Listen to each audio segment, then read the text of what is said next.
Hello guys, Charles here and welcome back to my channel.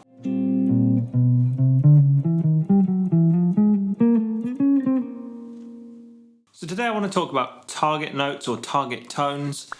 These are kind of the backbone of things like Hal Galper's forward motion approach, the chromatic cells idea that I've talked about in the past, but also just in general improvising, it's important to understand this idea of target notes. So what target notes are is usually a chord tone, but it doesn't have to be a chord tone. You could have the 9th, 11th or 13th or an alteration, whatever you liked, as your target note. But the easiest way to think about it is whichever note you're currently on, it's the note you're aiming to move to next.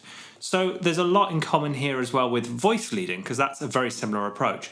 It's essentially, the way I think about it, is voice leading your melody lines rather than voice leading your chord movements. So let's look at a really simple example and then I'll show you some of the more interesting things you can do with the idea of target notes. What we're going to do is we're going to carve a path through a 2-5-1. We'll do just 2-5-1 in B flat here.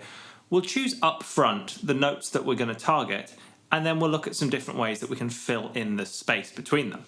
So let's take our 2-5-1 in B flat major, C minor 7.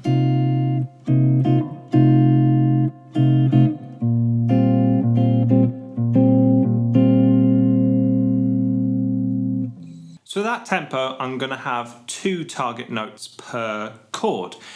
Generally, I like to have one on beat 1 and beat 3, but you can have 4 in a bar if you wanted, and you could do 16th notes.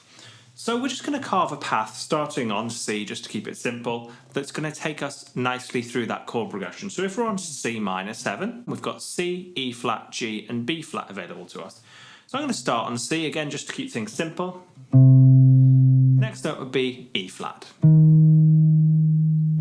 Now at this point I'm moving to my F7 chord, so if I'm on E flat, the closest note to go up to in an F chord would be F itself. So we've got C, E flat, F. And now again, the next note, A, is going to be the easiest one to go to. And then I can finish up on B flat. So I've got these notes here so far.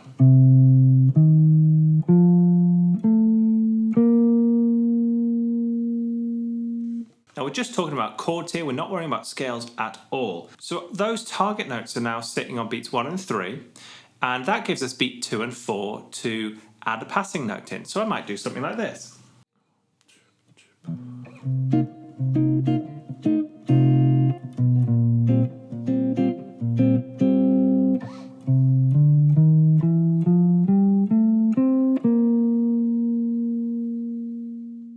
So that gave us an almost walking bass type feel there.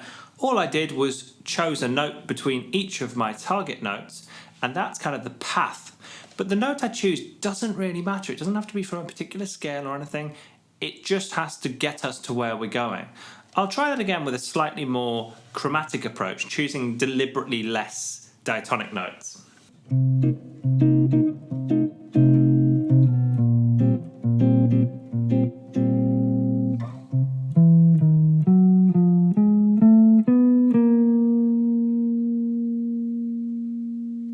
Now that's the point of these target notes, is we got where we were supposed to be going. We had a clear destination in mind.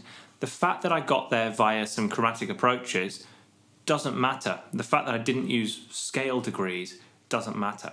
So I want to give you one final example of this just to prove how powerful this is, and give a kind of chromatic cell example. All I'm really doing here is playing with the possibilities of chromatic ornaments and bebop ornaments. But let's stick to those same target notes. So I'm still going bum, bum, bum, bum, bum. That's all I'm doing.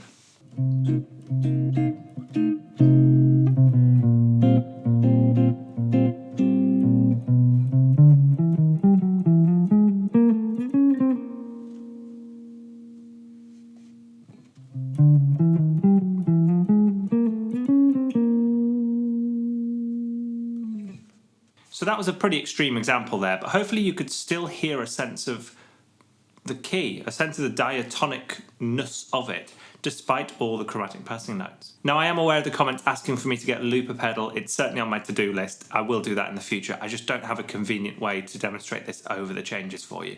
But I promise in the future I will do that. But try playing the changes underneath what I was playing yourself. So we've got C minor 7, F7 and B flat major 7. So I hope you found that useful. This is a really great exercise, especially for more confident improvisers who kind of feel that they've fallen into a rut. I often make them do simple exercises like this, where they're just really focusing on the basics, and you're kind of thinking, I have to play this note correct. What I do here doesn't matter. Then I have to land on this correct note. Then what I do here doesn't matter.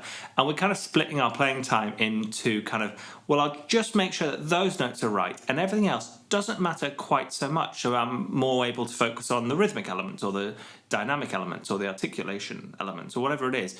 You kind of free up a bit of brain power rather than doing these really long runs where you're really worrying about every single note. Oh, which scale am I in? Which key am I in? It kind of all just gets a little bit too much to think about. Now, if you're a less confident improviser, again, this is a great way into improvising because you can just make sure over any set of changes that you can carve a path through focusing only on chord tones. Then you're less concerned and preoccupied with, well, what scale am I in there? Have I changed key? Should I be using the Mixolydian or the altered? And all these things that we can get stuck up on. Just focus on the chord tones and see how little you can focus on the other elements. See how far you can get with just focusing on these target notes that you've pre-prepared. Then work out multiple paths through the same tune. Ultimately, you won't be doing this in advance. You won't be planning out all the chord tones like we did in today's lesson. But by doing it the way we've done it today, lots of times you'll get kind of a natural instinct for this, as you do on any instrument with voice leading. You kind of just get a natural feel that this shape generally moves nicely to this shape, and you'll find that in your lead line playing as well. So if you like that one, please do give it a like, subscribe, ding that notification bell, and share with any of your friends who you think have got the skills required to apply this. And as always, I hope you're all doing very well, getting plenty of practice in, and I very much look forward to seeing you in the next one. Cheers! Roll up, let me embed a story you'll never forget. A drip, drip, you're drowning in debt now. You can't buy your way out, and I heard you find it difficult to cope.